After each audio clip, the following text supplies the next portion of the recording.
God. Going too fast. I'm taking 3. I'm going for the St. Louis now. Oh, no. Son of a bitch.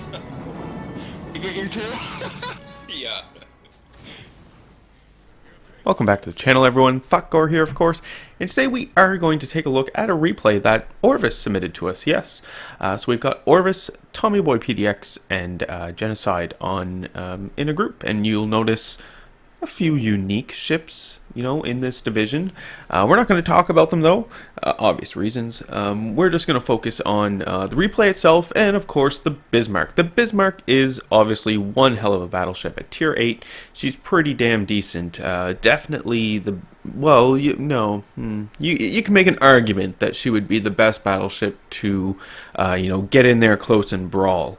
The only other one I think that you might make the argument could do it just as effectively might be the NorCal if you're bow in, right? But anyway, on Neighbors, and I enjoy this map. It's turning out to be one of those, you know, classic maps, I suppose, for me anyway, where I do tend to see it a lot and employ a fairly effective strategy on it. And what I generally like to do, and it's pretty much what Orvis, Genocide, and Tommy Boy are doing here, is get ourselves into the north, into these islands, if that is where you spawn, right? Because this is where they happen to spawn here, so it made sense to move up into this direction. And then once you're up there in the north, pushing down into the south. The enemies usually don't see that coming for whatever reason, especially in these random battles anyway. And it is, keep in mind, a replay that has been submitted. So you will see some wonky things going on time to time with, you know, just things jumping around, and yeah, I was thinking about it as I was watching the replay. One hell of a replay, by the way, but I was thinking about it, and it's, you know, how long has this game been out now? Like, and Wargaming still can't put out an in-game dedicated replay system. I mean, come on. The first game that comes to mind is Warhammer War Thunder, and its in-game replay system. That in-game replay system is fantastic. It is amazing. I don't know if any of you play War Thunder, but I do, and you know, it's a great game. I really enjoy it.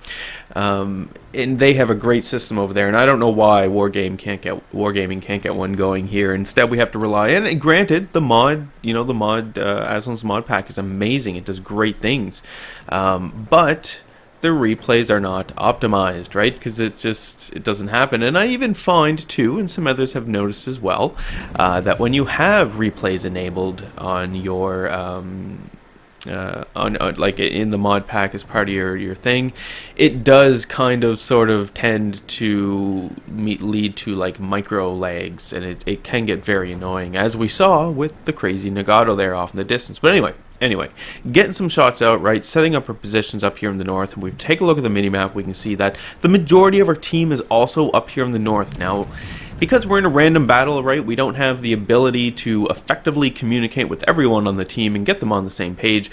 What this most likely is going to mean is that we really need to push hard.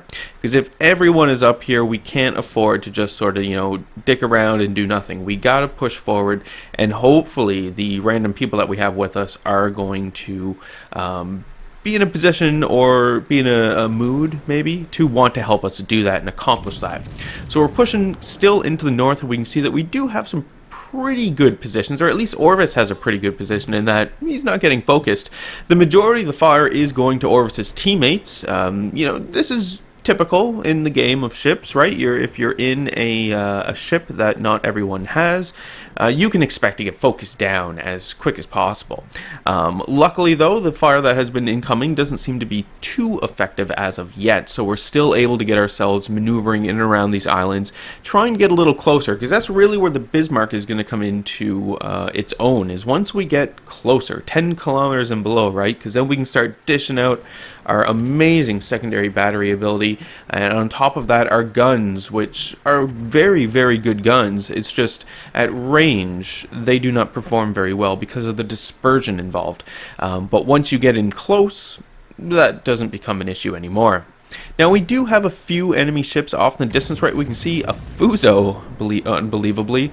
I bet this player is not very happy with matchmaking at this point in time. I believe I saw a stock Nagato a while ago as well, which I'm sure isn't going to be doing too well.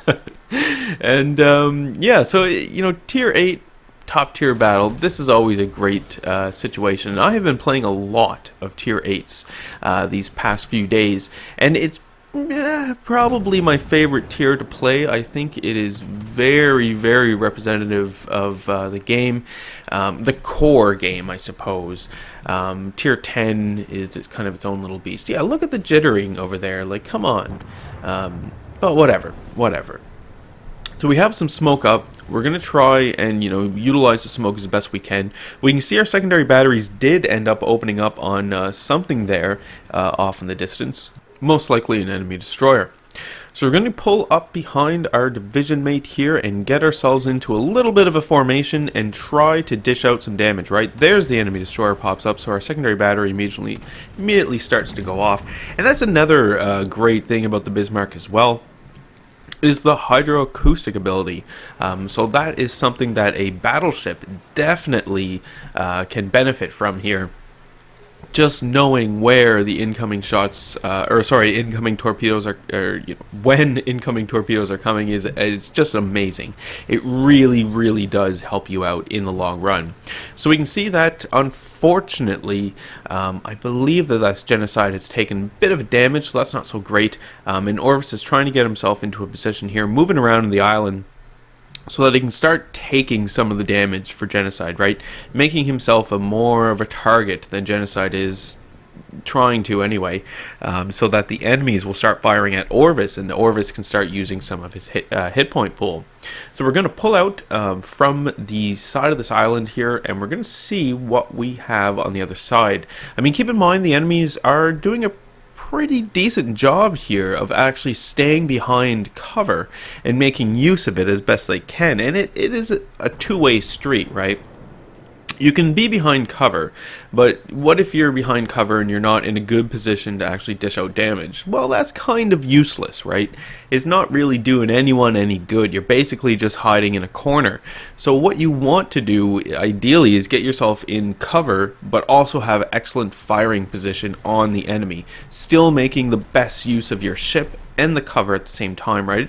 I know it's random and it doesn't always happen, but one thing in this game that never changes, or at least I shouldn't even say that, but one thing in this game that is fairly consistent are the map layouts. The maps don't really change too often. When they do, it's advertised, so you could always count on islands being in the same position, and if you can just figure out in your mind and on the map what islands are best to be behind, it really does help out.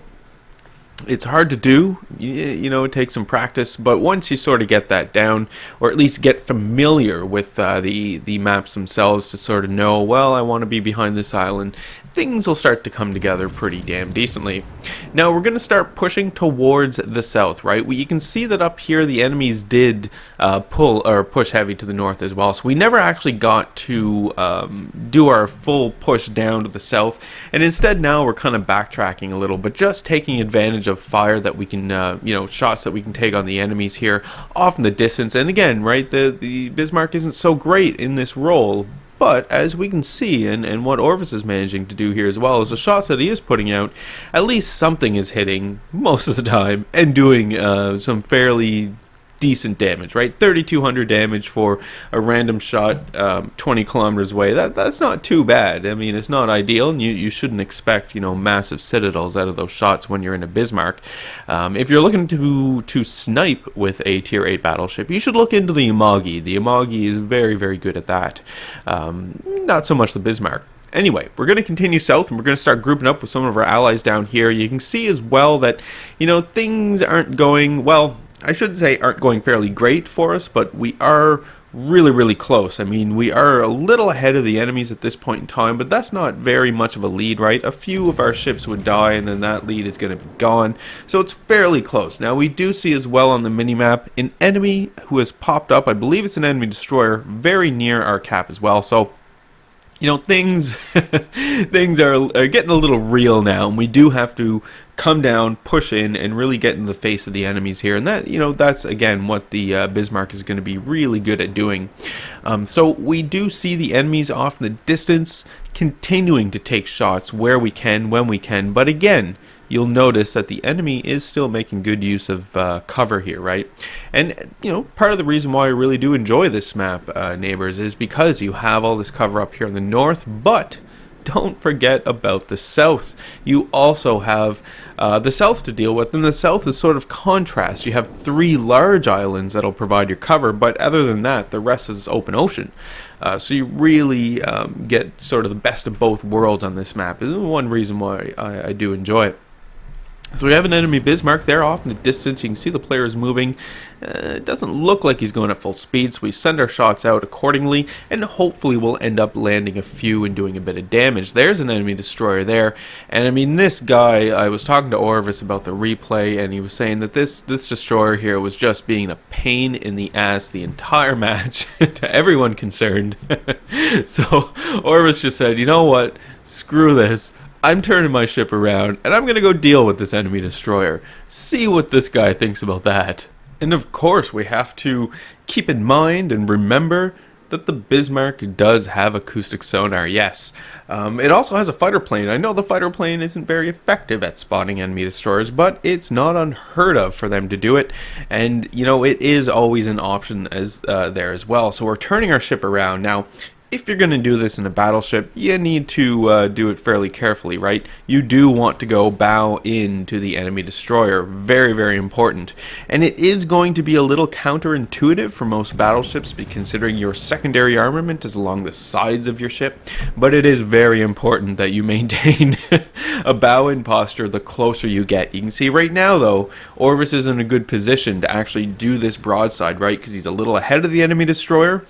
And he would be easily able to either turn into enemy torpedoes or turn away from enemy torpedoes, right? If the enemy destroyer is a little ahead of you and on your side, either port or starboard, that is a situation where you want to maintain your bow-in posture, right? Very, very important. And again, though, keeping in mind, battleship, well, at least the Bismarck has the acoustic sonar ability, right? So that's up, and we have the luxury of knowing that, well, there are no torpedoes on their way in for us. Our ability did just go down, though, so we'll need to play a little cautiously, just to make sure that we don't get torped and taken out, because it's something that an enemy destroyer would love to do. He's probably salivating, well, probably pretty pissed off right now, but you know, at first was probably salivating at the thought of taking out a full health Bismarck, but not today. No, Orvis wasn't going to have any of it. He just said, screw it, you know, that guy's going down, and we get the kill with our secondary battery, so perfect. We take a look at the points, and we can see, and yes, torpedoes are coming in, but we are going to avoid them, so not too bad. But we take a look at the points, and we can see the enemy has pulled ahead, right? But it's still really close. What is that? 472 to 427, somewhere around there. So very, very close still. If we can take out a few more enemy ships, we might still be able to get the victory out of this battle, which would be pretty damn fantastic. So we're going to turn our ship around once again, and we're going to start charging ourselves forward back into sort of the center of the map, right? And taking shots on enemy ships as we can. We can see a Belfast here off in the distance, and this poor Belfast. Yeah, the Belfast is an amazing cruiser, and playing in ranked, it's, you know, really, really effective. But in this sort of situation, probably not so much, especially considering we did get a few hits there on the Belfast, and that probably amounted to a bit of damage for that player, which not necessarily unfortunate. We do see some other enemy ships there off in the distance as well, right? But what we're noting is the hit points remaining on these enemy ships, right? All of them are in a pretty low hit point pool right now, and it wouldn't take too much effort to just finish them off. And I'm mentioning this because, again, the points are very, very close. 494 to 449, 451, right? So it is still very, very close. Very, very much any team's game. But technically, the enemies are winning, and time is slowly running out, right? We still have 12 minutes maybe left on the clock, so we still have time to do stuff here. But we do start, you know, start to need to think about the clock and what we're going to do to bring this game to an end, right? That's and to a favorable end as well. I mean, we could do a lot of things very quickly to bring the game to an end, but we want to have it done in a positive outcome for us. So we're going to get closer, right? We continue to push in. We do have some enemy aircraft spotting us right now, which isn't too bad, because I don't believe, I mean, there's only one enemy destroyer remaining, and I'm pretty sure that that enemy destroyer is not up here. The fire that we see coming off over there is the enemy Edinburgh, or not Edinburgh, Belfast. That Belfast is sitting in the smoke there, so yeah, not too bad. We should be able to take down that player pretty quickly. But I do remember as well seeing an enemy battleship over here, if I'm not mistaken. Can't quite remember what it was, but something that we should keep in mind as we're going to push in. So you can see Orvis once again decides, you know, nope, not just going to take crap from these enemies, we're going to fire. Then it turns out it's actually an enemy Amagi. So there's the enemy battleship. Now I'm pretty sure though that the Belfast, yeah, there's the Belfast there as well. So we're going to have to start taking these enemy ships down. Now Belfast is pretty much one-shottable. Luckily for us, Belfast is also turning into us, so this is perfect. We are going to go ahead and take out the Belfast first. Once the Belfast is down, we can then focus our attention over to the enemy Amagi. Now, something that some people will do as well in Bismarck is they'll put their secondaries on the enemy Belfast, and then they'll put their main guns on the enemy Amagi. And it is a pretty decent strategy, but that Belfast is a pretty dangerous ship. And, you know, Orvis didn't take any chances. He went ahead, finished him off with the main battery, and now he can focus everything he has on the enemy Amagi. And it's a pretty decent call. I mean, in a similar situation, I would have done the exact same thing. Take down the Belfast as quick as I possibly can, because that Belfast can really dish out the damage very quickly, and I don't want to play around with them. Now, I know Belfast doesn't have torpedoes, but still. So now we have this enemy Amagi. We have the luxury that the enemy Amagi isn't focused on us. His guns aren't pointed towards us, and we clearly just saw the main guns fire, so we know that the enemy Amagi is now reloading.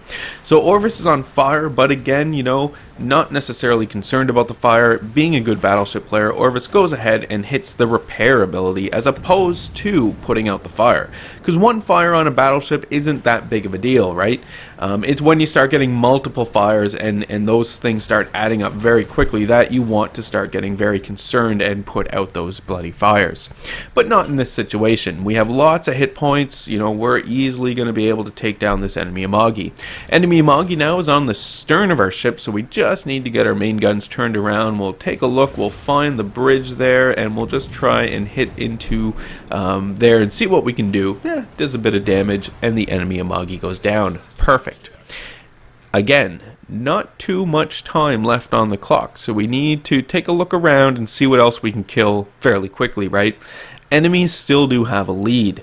We just took down, or rather the enemies just took down one of our ships, and is that? Yes, I think it's 537 to 492, so we do need to take down an enemy ship here. Enemy Amagi there, or not Amagi, Nagato off in the distance, and it's stock, and we know it's stock because look at the smokestacks on the ship. So if we can finish this player off, this will go a long way to helping us out. The enemies just took down another one of our ships, which is really not good. Now we're down to 3 ships. We've got Orvis, we've got a cruiser, and we've got a destroyer. Now we just caught a glimpse there of our cruiser, and our cruiser is on very low health, but once again, so are the enemies. So if we can just quickly take down some of these enemy ships, we might be in a great position to actually win this battle. Maybe, potentially. We see some shots coming in from an enemy battleship, but Orvis is going to still try and focus on that enemy Nagato, and in good call, there we go, enemy Nagato's down. Orvis is now sitting on 4 kills, I believe, maybe, and time is really running out. We don't have much time at all, and it does look like the enemy is going to win, which is very unfortunate because this was a pretty decent game. So we get some final shots out there on the enemy Fuso, who, again, you know, if we can just blow on this player will go down. The clock is coming down to the last few seconds. We can see our shots go into the Fuso, and they don't finish them off, and it's, what? How is that even possible? Our shots go in, miss. Those last shots, we really needed those shots to hit and kill that Fuso. Time is very much not in our favor. We do have an enemy battleship there behind us, but we do want to continue to focus on the Fuso, because if we can take the Fuso down, even though the player, well, I mean, that's just the crazy replay jumping around and stuff, but if we can take that enemy Fuso down, we will win it. It's that close right now. So our shots go out, no time left at all, with like, I don't know, milliseconds remaining. Orvis gets the kill, gets the victory, as we're about to see here as well, and the Kraken. So there we go, victory and the Kraken. So we managed to kill the Fuso in the last second for the victory. It was, couldn't believe it when I saw it happening. And you know, when all said and done, Orvis finishes 3rd overall, which is pretty damn decent indeed, considering all of the craziness that he had to put up with throughout the battle there. We can see how some of the damage is broken down in terms of the enemy ships that we, you know, spread our love to, which wasn't too bad. And of course, when all is said and done, Orvis does end up walking away with 173,000 credits and 4,600 experience, and a bunch of commander experience as well, which is always nice. So anyway, folks, that is today's video. I do hope you guys enjoyed it. Remember to leave any comments you have for me in the video comment section below. I love reading those and responding back to them. Remember to hit the old like button if you did like today's video. Hit subscribe if you are not a subscriber. And as always, I do hope you enjoy the rest of your day.